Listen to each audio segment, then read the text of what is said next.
Hello and welcome to our channel education Adda. मेरा नाम है शादाब परवेज़ और हम लोग एएमयू एंड जामिया का क्रैश कोर्स कर रहे हैं। ठीक है, तो पिछले 2 वीडियो लेक्चर से हम मैटर इन आवर सराउंडिंग को डील कर रहे हैं और मैटर इन आवर सराउंडिंग के बेसिस पर हमने एक एमसीक्यू सेशन भी रखा था जिसमें से मैंने 10 क्वेश्चन कराए थे। तो वो वैसा क्वेश्चन था जो हमारा एग्ज़ाम में भी आ चुका है और ऐसा है कि उस बेसिस पर आ भी सकता है। और वो उस तरह का क्वेश्चन था कि एएमयू जामिया से हट करके एनटीएससी का एक एग्ज़ाम होता है उसमें भी आ चुका है उस तरह का क्वेश्चन। तो मैटर इन आवर सराउंडिंग को हम लोग डील कर रहे हैं। तो पार्ट 2 तक हमने कंप्लीट कर लिया था। अब ये जो है ये हमारा पार्ट 3 है, यानी कि और इसमें हम लोग कोशिश करेंगे कि इस चैप्टर को इसी पार्ट में हम लोग पूरे तरीके से क्लियर कर लें। और फिर ये पार्ट कंप्लीट होने के बाद फिर हम लोग लाएंगे एक एमसीक्यू सेशन लाएंगे, है ना। एमसीक्यू सेशन रहेगा और इस सेशन में ज़्यादा से ज़्यादा क्वेश्चन हम लोग लेकर आएंगे। ठीक है, तो हम लोगों ने जहाँ तक पढ़ लिया था अब उससे आगे हम लोग पढ़ेंगे। तो उससे आगे हमारा टॉपिक आता है लेटेंट हीट ऑफ फ्यूजन।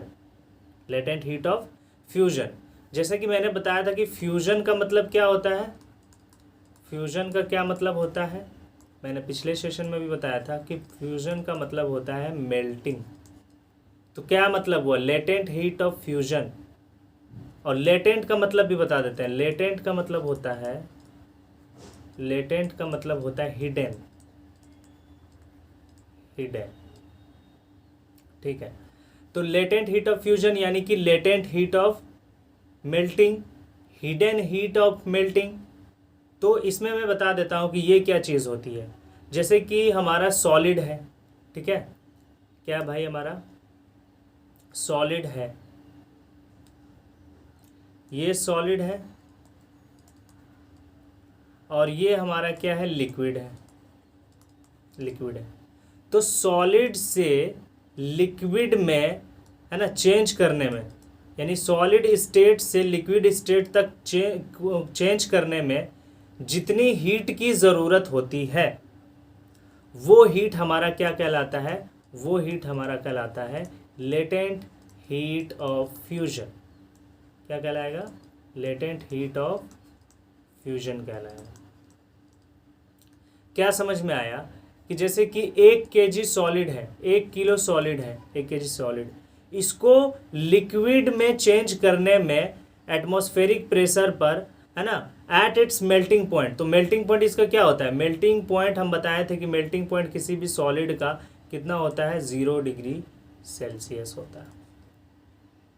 ठीक है, तो 0 डिग्री सेल्सियस तक मेल्टिंग पॉइंट है और इस मेल्टिंग पॉइंट पर यानी कि 0 डिग्री सेल्सियस पर सॉलिड को चेंज करने में, लिक्विड में जाने में, इस जगह से लेकर जितनी हीट 0 डिग्री से लेकर के लिक्विड स्टेट तक चेंज करने में जितना हीट का ज़रूरत है, ये हीट हमारा कहलाता है लेटेंट हीट ऑफ फ्यूजन। आए बात समझ में, यानी कि 1 किलो सॉलिड, 1 kg सॉलिड को लिक्विड में चेंज करने के बीच का जो हीट होगा, बीच का जो टेम्परेचर होगा, वो क्या कहलाएगा, लेटेंट हीट ऑफ फ्यूजन। यानी यहाँ पर क्या दिखाया गया डायग्राम में कि ये सॉलिड है और ये लिक्विड है और इसके बीच में, यानी कि सॉलिड अब छोड़ देगा अपना स्टेट और लिक्विड स्टेट में जाएगा और लिक्विड स्टेट में जाने के लिए जितनी भी हीट की ज़रूरत होती है वो हीट हमारा क्या कहलाएगा, वो हीट हमारा कहलाएगा latent heat of fusion. Fusion मतलब मेल्टिंग। ये क्वेश्चन आता है कि फ्यूजन का दूसरा नाम क्या है, तो मेल्टिंग, इसलिए बार बार इस पर हम कंसंट्रेट कर रहे हैं ज़्यादा। तो यहाँ पर वही चीज़ दिया गया है कि the amount of heat energy required to change 1 kg of solid into liquid at atmospheric pressure and at its melting point is called the latent heat of fusion. अब latent heat of fusion of ice, यानी ice क्या है, solid है, तो ice का latent heat of fusion कितना होगा, ये होगा 3.34 इंटू 10⁵ जूल पर kg। इतना एनर्जी चाहिए आइस को लिक्विड में चेंज करने के लिए, स्टेट चेंज करने के लिए। तो इतना होता है लेटेंट हीट ऑफ फ्यूजन। समझ में आया, ये होता है लेटेंट हीट ऑफ फ्यूजन। ठीक है, चलिए आगे बढ़ते हैं। स्केल्स ऑफ मेजरिंग टेम्परेचर, है ना, टेम्परेचर मेजर करने के लिए 3 स्केल का इस्तेमाल करते हैं हम लोग। सेल्सियस स्केल है, फ़ारेनहाइट स्केल है और केल्विन स्केल। तो अगर केल्विन में कोई टेम्परेचर दिया हुआ है उसको हमको मतलब सेल्सियस में टेम्परेचर दिया हुआ है उसको केल्विन में निकालना है, तो ये वाला फार्मूला हम याद कर लेंगे। ठीक है, जैसे कि हमारा 29 डिग्री सेल्सियस दिया हुआ है, इसको निकालना है हमको केल्विन में। तो हम क्या करेंगे, केल्विन का फार्मूला यहाँ पर देखो क्या है, केल्विन में है 273 प्लस सेल्सियस, और सेल्सियस कितना दिया हुआ है 29 दिया हुआ है। अब इसको ऐड कर लेंगे, है ना, तो कितना हो जाएगा 9 3 12 7 2 9 1 10 के 0। अच्छा, सॉरी, इसको आप लोग कैलकुलेट कीजिए।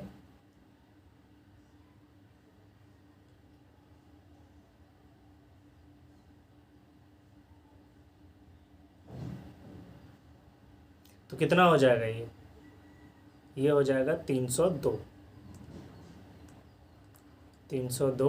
केल्विन। ठीक है, ये तो इसी तरह बहुत सारे क्वेश्चन है, यहाँ पर मैं लिख देता हूँ कि 35 डिग्री सेल्सियस को केल्विन में निकालिए, है ना, और 45 डिग्री सेल्सियस को केल्विन में निकालो, 25 डिग्री सेल्सियस को केल्विन में निकालना है। तो ये सब आप लोग अपने कॉपी पर कर लीजिएगा। ठीक है, अब अगर सेल्सियस डिग्री में दिया हुआ है और उसको फ़ारेनहाइट स्केल में निकालना है, तो फिर ये वाला फार्मूला हम लोग देखेंगे कि 9/5 सेल्सियस प्लस 32।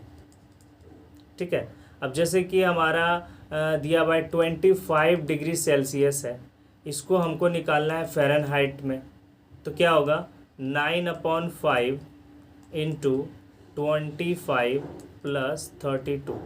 तो 5 से 5 बार में चल जाएगा, तो ये हो जाएगा 45 प्लस 32, है ना, तो कितना हो जाएगा, ये हो जाएगा 70 और 77 फ़ारेनहाइट डिग्री फ़ारेनहाइट। ठीक है, तो इस तरीके से निकलेगा। तो अब अगर आपको किसी भी स्केल में दे देगा तो इंटर कन्वर्जन आप लोगों को आ जाना चाहिए। ठीक है, तो यहाँ पर ये दोनों फार्मूला दिया हुआ, ये फार्मूला आप लोग क्या कीजिएगा, आराम से इसको याद करना है और इस पर प्रैक्टिस करना है। ठीक है, याद करके प्रैक्टिस कर लेना है ये फार्मूला जो दिया हुआ है इसको। ठीक है, चलिए आगे देखते हैं।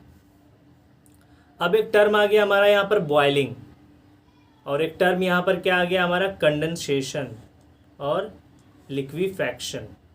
तो बॉइलिंग क्या हो गया, जिस तरह मैंने मेल्टिंग बताया था कि क्या करता है, मेल्टिंग में क्या बताया था मैंने कि सॉलिड चेंज कर जाता है लिक्विड स्टेट में, है ना, तो वो क्या कहलाता है, मेल्टिंग कहलाता है। उसी तरह लिक्विड को जब हम लोग हीट करेंगे, लिक्विड को जब हीट करेंगे तो इसका पार्टिकल्स क्या होगा, मूव करना स्टार्ट कर देगा। यानी कि उसका जब हीट करते हैं, टेम्परेचर इंक्रीज करते हैं तो क्या करता है, काइनेटिक एनर्जी बढ़ती है। काइनेटिक एनर्जी इंक्रीज करती है तो उसके अंदर का पार्टिकल्स में मूवमेंट होना शुरू हो जाता है, तो वो शुरू हो जाता है मूवमेंट करना बहुत तेज़ी से। फिर एक ऐसा टेम्परेचर आता है जिस पर लिक्विड क्या करना शुरू कर देता है, बॉयल करना शुरू कर देता है, और वो चेंज हो जाता है किसमें, गैस में। तो इस प्रोसेस को क्या बोलेंगे, बॉइलिंग बोलेंगे। यानी कि वैसा टेम्परेचर जिसमें लिक्विड क्या करेगा, बॉयल करना शुरू कर देगा और वो चेंज करना शुरू हो जाएगा किसमें, गैस में। तो उस प्रोसेस को, उस टर्म को हम लोग क्या बोलेंगे, बॉइलिंग बोलेंगे। क्लियर है। अब अगला है कंडेंसेशन। तो कंडेंसेशन जब गैस को हम लोग क्या करते हैं, गैस का वो गैस चेंज कर जाता है किसमें, लिक्विड स्टेट में, जब हीट एनर्जी को बाहर निकालते हैं। यानी कि टेम्परेचर को डिक्रीज करेंगे, टेम्परेचर डिक्रीज करेंगे, काइनेटिक एनर्जी डिक्रीज होगी और पार्टिकल्स में मूवमेंट स्टॉप होना मतलब स्लो होना शुरू हो जाएगा, और स्पेस क्या होगा, स्पेस हमारा कम होना शुरू हो जाएगा पार्टिकल्स के बीच में। तो उतना स्पेस आ जाएगा जितना एक लिक्विड का होता है, तब एक गैस चेंज हो जाएगा लिक्विड में, और इस प्रोसेस को हम लोग बोलेंगे कंडेंसेशन और लिक्विफैक्शन। ये दोनों टर्म आपको याद करना है। ठीक है, तो बॉइलिंग हो गया और हमारा लिक्विफैक्शन और कंडेंसेशन, ये तीनों चीज़ समझ में आ गया। अब अगला हम लोग देखेंगे कि बॉइलिंग पॉइंट किसको बोलेंगे और कंडेंसेशन पॉइंट किसको बोलेंगे। सिंपल सी बात है कि वैसा कांस्टेंट टेम्परेचर जिस पर, है ना, क्या करना शुरू कर जाता है, हमारा लिक्विड बॉयल करना शुरू हो जाता है और किस में चेंज होना शुरू हो जाता है, गैसियस स्टेट में चेंज चेंज करना शुरू कर देता है, तो उस टेम्परेचर को हम लोग बोलते हैं बॉइलिंग पॉइंट। यानी कि the constant temperature at which liquid rapidly changes into gaseous state. Liquid है ना, बहुत तेजी से गैस में चेंज करना शुरू कर जाता है बाय एब्जॉर्बिंग हीट एनर्जी, यानी टेम्परेचर जब इंक्रीज करते हैं at atmospheric pressure is called its boiling point. और the boiling point of water is 100 degree Celsius. तो बॉइलिंग पॉइंट ऑफ वाटर कितना होता है, 100 डिग्री सेल्सियस होता है और 373 केल्विन होता है, केल्विन स्केल में। ये बॉइलिंग पॉइंट ऑफ वाटर है, ठीक है, इसको याद रखना है।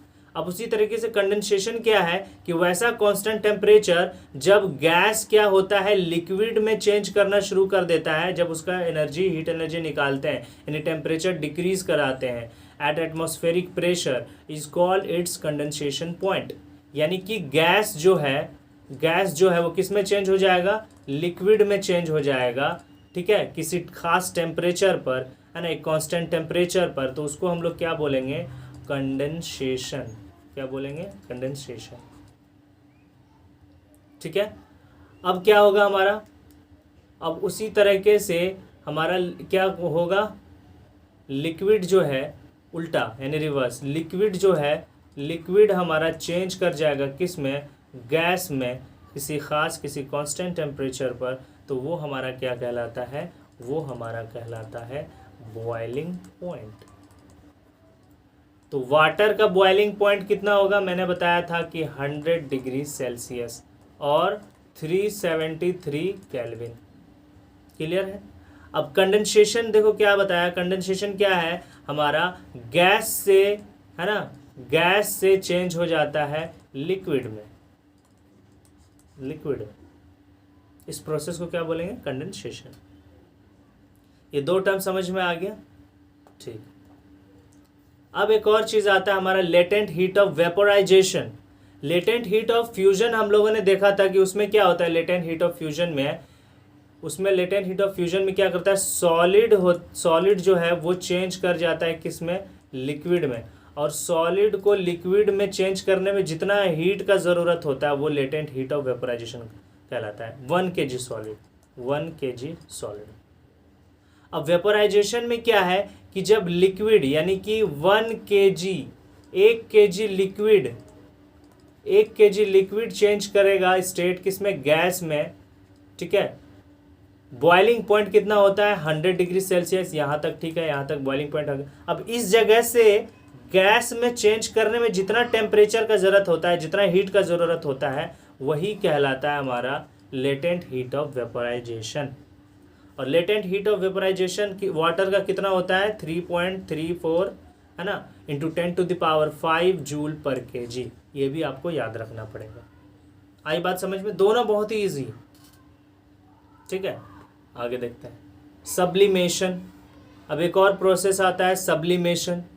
अब इस सब्लिमेशन में क्या होता है, इस सब्लिमेशन प्रोसेस में क्या होता है कि सॉलिड जो होता है डायरेक्टली चेंज कर जाता है किसमें, गैस में, लिक्विड स्टेट को छोड़ करके, ठीक है। अगर इसको हम सॉलिड को हीट देंगे तो ये डायरेक्टली किस में चेंज हो जाएगा, गैस में। तो इसको हम लोग क्या बोलते हैं, इसको हम लोग बोलते हैं सब्लिमेशन,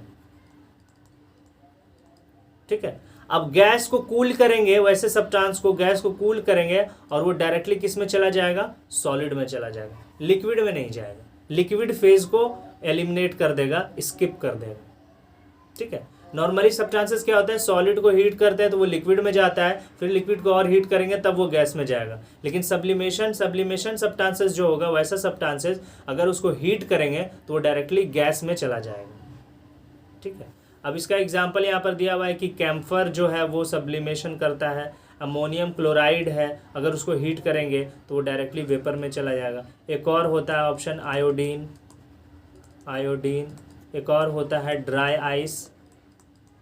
तो ये सब जो चीज़ है, ड्राई आइस क्या होता है, सॉलिड कार्बन डाइऑक्साइड।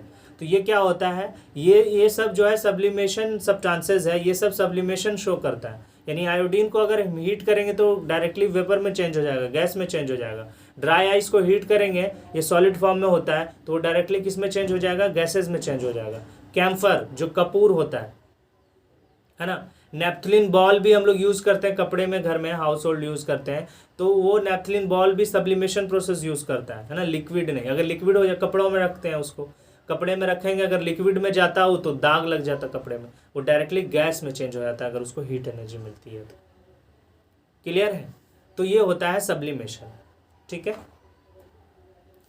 अब effect of pressure on gases, gases पर अगर हम प्रेशर डालेंगे तो क्या इफेक्ट होता है, कैसे? तो गैस को अगर हम प्रेशराइज करेंगे, यानी कि एक कंटेनर ले लिया मैंने, एक कंटेनर ले लिया, इसमें गैस भरा हुआ है, और उसको अच्छी तरीके से, यानी गैस है, गैस के पार्टिकल्स हैं, और उसको और ज़्यादा कंप्रेस करते जाएंगे तो वो उसके पार्टिकल्स के बीच का स्पेस क्या हो जाएगा, कम होने लगेगा। और जब उसके पार्टिकल्स के बीच का स्पेस कम हो जाता है तो वो किस में चेंज हो जाएगा, लिक्विड में।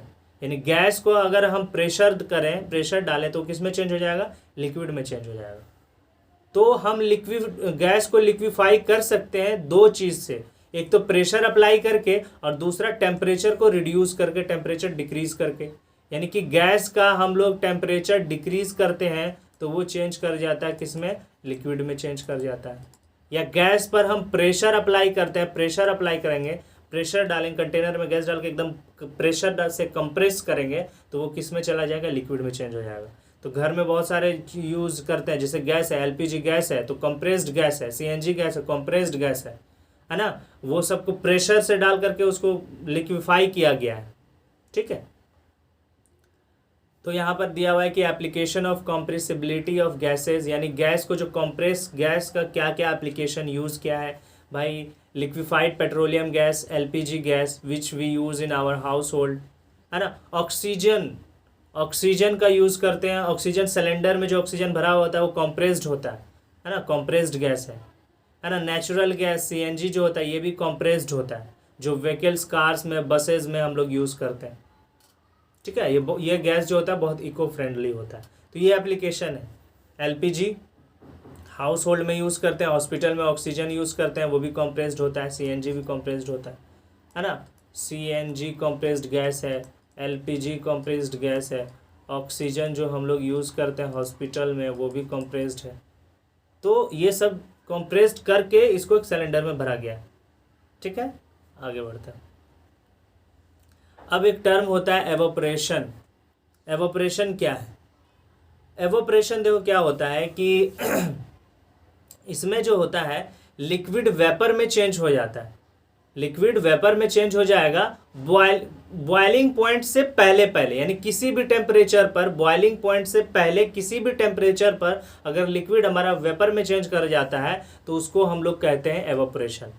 कंफ्यूज नहीं होना है। बॉइलिंग पॉइंट क्या होता है वाटर का? बॉइलिंग पॉइंट वाटर का हमारा होता है 100 डिग्री सेल्सियस। तो वाटर एवोपरेट कब करेगा?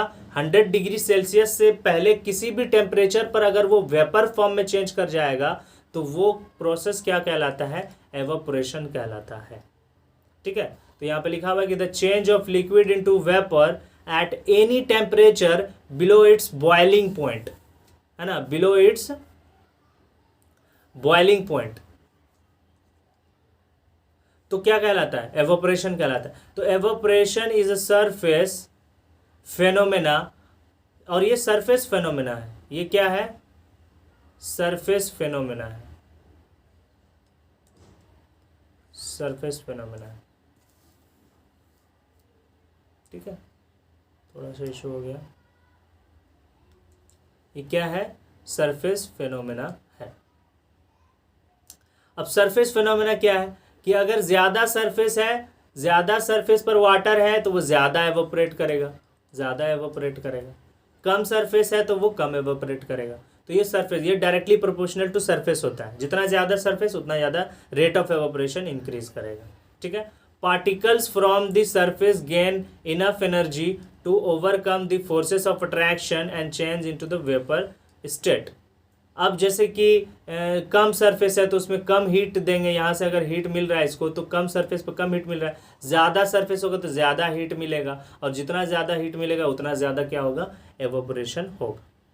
आई बात समझ में? एवोपरेशन क्या होता है? एवोपरेशन बॉइलिंग पॉइंट से पहले किसी भी टेम्परेचर पर लिक्विड स्टेट से वो वेपर में चेंज कर जाता है, तो वो प्रोसेस हमारा एवोपरेशन कहलाता है। ठीक है। अब कुछ फैक्टर्स हैं एवोपरेशन के, कौन कौन से हैं? सरफेस एरिया, ये डायरेक्टली प्रोपोर्शनल होता है एवोपरेशन का, ये डायरेक्टली प्रोपोर्शनल होता है एवोपरेशन का। तो सरफेस एरिया अगर हम इंक्रीज करेंगे तो रेट ऑफ एवापोरेशन भी क्या होगा? इंक्रीज करेगा। टेम्परेचर इंक्रीज करेंगे, टेम्परेचर इंक्रीज करेंगे तो रेट ऑफ एवापोरेशन भी क्या होगा? इंक्रीज करेगा।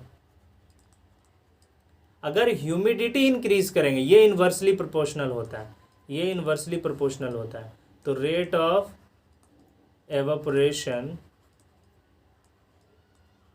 क्या होगा? डिक्रीज हो जाएगा अगर ह्यूमिडिटी इंक्रीज करेंगे तो। आई बात समझ में? क्योंकि ह्यूमिडिटी में क्या होता है, एयर में पहले से वाटर मॉलिक्यूल्स होते हैं, ठीक है? तो जब वाटर पहले से मौजूद है एयर में तो फिर वो कैसे वो वाटर को एक्सेप्ट करेगा एटमॉस्फेयर? तो इसी वजह से जितना कम ह्यूमिडिटी होगा उतना ज़्यादा एवापोरेशन होगा। Wind speed is directly proportional to rate of evaporation, है ना? एवापोरेशन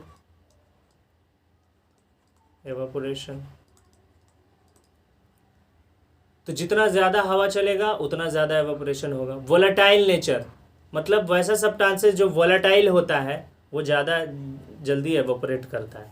जैसे कि वाटर है, वाटर एसीटोन के कंपेयर में क्या है हमारा? कम वोलेटाइल है, तो ये कम जल्दी मतलब बहुत कम मतलब कम एवापोरेशन शो करेगा, कम स्लो एवापोरेशन शो करेगा। इसमें स्लो होगा एवापोरेशन और एसीटोन में फास्ट होगा क्योंकि ये वोलेटाइल होता है। नेल पॉलिश यूज़ करती है मॉम, है ना? तो वो नेल पॉलिश का जो वो क्लीनर होता है वो भी वोलेटाइल नेचर का होता है। जैसे ही खोलते हैं उसको तुरंत हम कैप लगाना शुरू कर देते हैं क्योंकि वो एवापोरेट ना कर जाए, ठीक है? तो जितना ज़्यादा वोलेटाइल नेचर का सब्सटेंसेस होगा उतना ज़्यादा एवापोरेशन शो करेगा, जितना कम वोलेटाइल नेचर का होगा उतना स्लो एवापोरेशन शो करेगा। आई बात समझ में? तो फैक्टर्स अफेक्टिंग इन एवापोरेशन में ये कुछ है ना? सरफेस एरिया है, टेम्परेचर है, ह्यूमिडिटी है, विंड स्पीड है, वोलेटाइल नेचर है। इन 5 चीज़ पे डिपेंड करता है। अगर सरफेस एरिया इंक्रीज करेंगे एवापोरेशन इंक्रीज करेगा, रेट ऑफ एवापोरेशन इंक्रीज करेगा। टेम्परेचर इंक्रीज करेंगे, रेट ऑफ एवापोरेशन इंक्रीज करेगा। ह्यूमिडिटी इंक्रीज हो जाएगा तो रेट ऑफ एवापोरेशन डिक्रीज कर जाएगा। ये डायरेक्टली नहीं इनडायरेक्टली प्रोपोर्शनल होता है। विंड स्पीड इंक्रीज करेंगे तो एवापोरेशन इंक्रीज हो जाएगा। वोलेटाइल नेचर होगा तो एवापोरेशन ज़्यादा फास्ट होगा, ठीक। अब एक और टर्म होता है कि जो एवापोरेशन होता है तो उसमें कूलिंग इफेक्ट होता है। एवापोरेशन शो कूलिंग इफेक्ट कैसे? क्योंकि जहाँ पर जैसे कि यहाँ पर हम क्या करते हैं, जैसे कि यहाँ पर कोई वोलेटाइल नेचर का सब्सटेंसेस मैंने रख दिया यहाँ पर, ठीक है। मान लीजिए कि वो जो थिनर था वो हमारा क्या था, आजकल सैनिटाइज़र जो होता है अल्कोहल होता है वो भी वोलेटाइल नेचर का होता है। तो उसको जब इस पर रखते हैं, ठीक है, सैनिटाइज़र जब यूज़ करते हैं फिर कुछ देर बाद में वो एवोपरेट कर जाता है तो फिर हम लोगों को ठंडा लगने लगता है। क्यों ठंडा लगने लगता है? क्योंकि इतना सरफेस जितना सरफेस पर वो फैला होता है उस सरफेस से वो सारा हीट लेकर के एवोपरेट कर जाता है। जब इस जगह का पूरा हीट लेकर के वो एवोपरेट कर जाएगा तो क्या बचेगा? यहाँ पर ठंडा ही शो करेगा ना, क्योंकि हीट तो सारा निकाल लिया गया। तो यही वजह है कि एवोपरेशन क्या करता है, हमारा कूलिंग इफेक्ट शो करता है। When liquid evaporate the particles of the liquid absorb heat from the surroundings and evaporate. चारों तरफ से वो हीट एनर्जी को एब्जॉर्ब कर लेता है और एवोपरेट कर जाता है, जिसकी वजह से वो पूरा एरिया जो होता है वो कोल्ड हो जाता है और जिसकी वजह से हम लोगों को कूलिंग इफेक्ट शो होता है, हम लोगों को दिखता है। तो एवोपरेशन कॉजेज कूलिंग, ये भी क्वेश्चन आता है, ठीक है। अब difference between evaporation and boiling, boiling में और एवोपरेशन में क्या डिफरेंस है वो हम लोगों को देखना है। तो एवोपरेशन क्या होता है, it is a surface phenomena. Boiling क्या होता है, it is a bulk phenomena. तो अगर सवाल आ जाए कि सरफेस फिनोमेना क्या होता है तो एवोपरेशन, बॉइलिंग फिनोमेना क्या होता है तो बल्क फिनोमेना क्या होता है तो बॉइलिंग। एवोपरेशन क्या होता है, किसी भी टेम्परेचर पर हो जाएगा बिलो इट्स बॉइलिंग पॉइंट। लेकिन बॉइलिंग क्या होगा, वो एक खास टेम्परेचर, जैसे कि वाटर का 100 डिग्री सेल्सियस पर बॉयल करता है तो ये इतना ही टेम्परेचर पर बॉयल करेगा, ठीक है। एवोपरेशन कूलिंग काउज करता है लेकिन बॉइलिंग जो होता है वो कूलिंग काउज नहीं करेगा। क्लियर है? इतना बात समझ में आया? यहाँ तक हम लोगों का सारा चैप्टर जो है वो क्लियर हो गया है। अब इसके बाद हम लोग क्या करेंगे, यहाँ पर मैंने मैटर इन आवर सराउंडिंग पूरा चैप्टर क्लियर कर लिया। जैसा कि मैंने बताया था कि अगर चैप्टर कंप्लीट हो जाएगा तो उसके बाद उसके ऊपर हम बहुत सारे एमसीक्यू क्वेश्चन करेंगे जो एमयू और जामिया दोनों में आया हुआ होगा, और वहाँ पर चांसेस होगा कि ये क्वेश्चन आ सकता है, तो वो सारा क्वेश्चन हम लोग कराएंगे ताकि आप लोगों को अच्छे तरीके से हेल्प हो जाए। ठीक है, तो ये चैप्टर अब कंप्लीट हो गया। अब नेक्स्ट सेशन में, नेक्स्ट लेक्चर में हम लोग क्या लाएंगे, एमसीक्यू क्वेश्चन का अंबार लाएंगे, यानी कि ढेर सारा एमसीक्यू क्वेश्चन हम लोग लाएंगे ताकि आप लोगों को हेल्प हो। ठीक है, लेकिन इस सेशन में मैंने कुछ करीब पाँच क्वेश्चन लाया है इससे रिलेटेड, तो वो आप लोग देखें इसमें और कोशिश करें बनाने का। ठीक है, यहाँ पर पहला क्वेश्चन क्या है कि द सब्सटेंसेस शोइंग सब्लिमेशन, वैसा सब्सटेंसेस जो सब्लिमेशन शो करता है अमॉन्ग द फॉलोइंग इज, कौन सा सब्सटेंसेस है इसमें जो सब्लिमेशन शो करेगा। अभी मैंने एग्जाम्पल में बताया था। ठीक है, तो ऑप्शन देखो क्या क्या है, कॉमन सॉल्ट है, कॉपर सल्फेट है, पोटाशियम नाइट्रेट है और कैम्फर है। तो मैंने क्या बताया था कि कैम्फर जो होता है ये सब्लिमेशन शो करता है, सब्लिमेशन शो करेगा। ठीक है, क्यों करेगा वो मैंने अभी थोड़ी देर पहले बताया। ठीक है, आगे बढ़ते हैं। अब यहाँ पर दिया कि melting point of ice, ice का मेल्टिंग पॉइंट क्या होगा ये भी मैंने बताया है ना। तो क्या होगा भाई, अब ज़रा दिमाग लगाएं, 0 डिग्री सेल्सियस होता है मेल्टिंग पॉइंट, लेकिन केल्विन स्टेट में क्या होगा 273.15 केल्विन। ठीक है, कहीं कहीं पे 16 केल्विन भी दे देता है। ठीक है, अगला क्वेश्चन। अब यहाँ पर एक क्वेश्चन है कि ice is floating on water in a beaker, when ice completely melts then level of water in beaker. तो जब पहले क्या होता है, आइस फ्लोट करते रहता है वाटर के ऊपर एक बीकर में। ठीक है, लेकिन जब पूरा आइस मेल्ट कर जाएगा तो क्या वाटर लेवल क्या करेगा, इंक्रीज करेगा, डिक्रीज करेगा या सेम रहेगा। तो इसका आंसर है सेम रहेगा। क्यों भाई, क्योंकि जैसे कि ये आइस है और ये वाटर पे क्या कर रहा है, फ्लोट कर रहा है, तो इतना एरिया ये जो पिघलेगा तो ये इतना एरिया ही कवर कर लेगा, तो सेम ही होगा। जितना एरिया में आइस था उतना में वाटर फिल हो जाएगा, तो इसमें कोई चेंजेस नहीं आएगा वाटर लेवल में। ठीक है, नेक्स्ट क्वेश्चन क्या है, when the solid melts, solid जब मेल्ट करता है तो टेम्परेचर क्या होगा। तो सॉलिड कब मेल्ट करता है भाई, जब हम टेम्परेचर इंक्रीज करते हैं। तो इसका आंसर क्या होगा, टेम्परेचर इंक्रीज। ठीक है, अगला, by which property are gases and liquid different from solid. अच्छा, मैंने बता दिया था कि मैटर का जो स्टेट होता है, मैटर कितने स्टेट में पाया जाता है, 3 स्टेट में। कौन कौन सा, सॉलिड है, दूसरा क्या है लिक्विड में है, और तीसरा क्या है गैस में। तो लिक्विड और गैस जो होता है ये फ्लूइड होता है, फ्लूइड होता है, सॉलिड फ्लूइड नहीं होता। फ्लूइड मतलब बहता है, तो सॉलिड नहीं। तो इसमें सवाल यही कह रहा है कि लिक्विड और गैस जो है वो सॉलिड से कौन से प्रॉपर्टी के बिना पर अलग है। तो यहाँ पर दिया हुआ है वॉल्यूम के बेसिस पर, या मास के बेसिस पर, या कंडक्टिविटी के बेसिस पर, या फ्लूइडिटी के बेसिस पर। तो मैंने अभी बताया कि लिक्विड और गैस क्या होता है, फ्लूइड होता है, सॉलिड नहीं होता है। तो सॉलिड अलग है, किस बेसिस पर, फ्लूइड के बेसिस पर। तो फ्लूइडिटी के बेसिस पर सॉलिड जो है गैस और लिक्विड से क्या होता है, अलग होता है। तो इसका आंसर क्या हो जाएगा, फ्लूइडिटी। ठीक है, तो यहाँ तक हमने क्या किया, कंप्लीट कर लिया सारा चैप्टर, है ना। सारा चैप्टर मतलब कि मैटर इन आवर सराउंडिंग का जो है पूरा चैप्टर हम लोगों ने कंप्लीट कर लिया है। और इस पे के बेसिस पर अभी तक मैंने 15 क्वेश्चन करा दिए हैं। ठीक है, लेकिन और भी बहुत सारे क्वेश्चन अगले सेशन में लाएंगे मैटर इन आवर सराउंडिंग का, और उसके बाद केमिस्ट्री का नेक्स्ट चैप्टर लाएंगे, है ना, ताकि और अच्छे से उसको भी डील करें और उसको भी चैप्टर कंप्लीट करेंगे और उसका MCQ क्वेश्चन करेंगे। ठीक है, और भी बहुत सारे वीडियो लेक्चर अभी आने बाकी हैं, क्योंकि अभी तो स्टार्ट हुआ है MU जामिया का क्रैश कोर्स, है ना। इसमें भी बायोलॉजी का लेक्चर आना बाकी है ना। तो बायोलॉजी भी आएगा, फिजिक्स का लेक्चर बाकी आएगा, एक मैथ का लेक्चर तो आ चुका है, लेकिन अब कंटिन्यू रहेगा ये भी। आप लोग बस लगे रहें, बने रहें, ताकि आप लोग अच्छे से तैयारी कर सकें। ठीक है, अगर ये वीडियो अच्छा लगा हो तो प्लीज़ लाइक करें, और जो भी इस पूरे सेशन में अगर आप लोगों को कोई भी डाउट हो तो प्लीज़ कमेंट करें, ताकि मैं उस पर वीडियो सेशन ला सकूँ। ठीक है, और प्लीज़ इस चैनल को सब्सक्राइब करें। Thank you so much.